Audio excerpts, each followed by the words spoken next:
नमस्कार आणि रेसिपी मराठीमध्ये तुम्हा सर्वांचं खूप खूप मनापासून स्वागत आहे।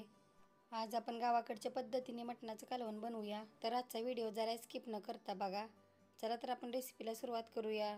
इथे मी 1 किलो मटण 2 ते 3 वेळा पाण्याने स्वच्छ धुवून घेतलेला आहे। त्यामध्ये 1.5 चमच मीठ टाकूया, अर्धा चमच हळद, 1 चमच मटण मसाला।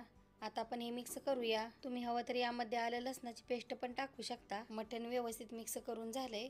इथे मी गॅसवरती पातेले ठेवले, पातेलं गरम झालेलं आहे। त्यामध्ये अर्धी वाटी तेल टाकूया। तेल गरम झालेलं आहे। इथे मी थोडंसं मांदा आहे ती तळून घेतीया, म्हणजे कालवणाला कट खूप छान येतो। आता आपण मटण मिक्स करून ठेवलेलं ती टाकूया आणि चमच्याने मिक्स करूया। इथे गॅस मी मीडियम ठेवलेला आहे। आता आपण यावरती प्लेट झाकूया, अधून मधून मिक्स करत राहायचं। मिठामुळे भरपूर सारं पाणी सुटतं। या मिठाच्या पाण्यातच पूर्णपणे मटण शिजलं जातं। तुम्ही सुद्धा असं गावाकडच्या पद्धतीने मटण बनवून बघा। इथे मटण व्यवस्थित मिक्स करून घेतले या। आता आपण यातलं पूर्णपणे पाणी आटू द्यायचं। इथे मी गॅस मीडियमच ठेवलेला आहे। आता आपण प्लेट उघडूया। तुम्ही बघू शकता पूर्णपणे पाणी आटलेलं आहे। यातले मी अर्ध मटण कालवण बनवण्यासाठी ठेवलंय आणि अर्ध मटण सुकं बनवण्यासाठी। आता आपण वाटण तयार करूया। इथे मी 1 वाटी खोबरं घेतलेलं आहे बारीक कट करून। आता आपण मिक्सरला फिरवूया।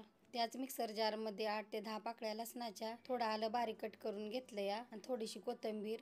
आता आपण हे मिक्सरला फिरवूया। पातेलं गरम झालेलं आहे, त्यामध्ये 2 चमच तेल टाकूया। तेल गरम झाले की आपण गॅस कमी ठेवूया आणि जे मिक्सरला वाटण फिरवलेलं आहे ते टाकूया आणि परतूया। हे वाटण परतल्यामुळे कालवणाला चव मस्त लागते। इथं आपलं वाटण परतून झालेलं आहे। आता आपण शिजवून घेतलेलं मटण टाकूया आणि मिक्स करूया। इथे मटण व्यवस्थित मिक्स करून झालेलं आहे। त्यामध्ये गरम पाणी टाकूया। तुम्हाला कालवण कितपत रसेदार बनवायचं आहे त्याप्रमाणे पाणी टाका। उकळी येऊन 4 ते 5 मिनिटं झाली ती। आता आपण गॅस कमी ठेवूया आणि मिठातला रस्सा काढूया। इथे मी 4 चमच मिठातला रस्सा काढला या। आता आपण यामध्ये लाल तिखट टाकूया। इथे मी 1.5 चमच लाल तिखट टाकलं या। तुम्ही तुमच्या आवडीप्रमाणे लाल तिखट कमी जास्त करू शकता। इथं आपलं मस्त असं मटणाचं कालवण बनवून तयार झालेलं आहे। आता आपण गॅस बंद करूया। तर मग तुम्हाला आजची रेसिपी आवडली असेल तर व्हिडिओला लाईक करा आणि सबस्क्राईब करा। धन्यवाद।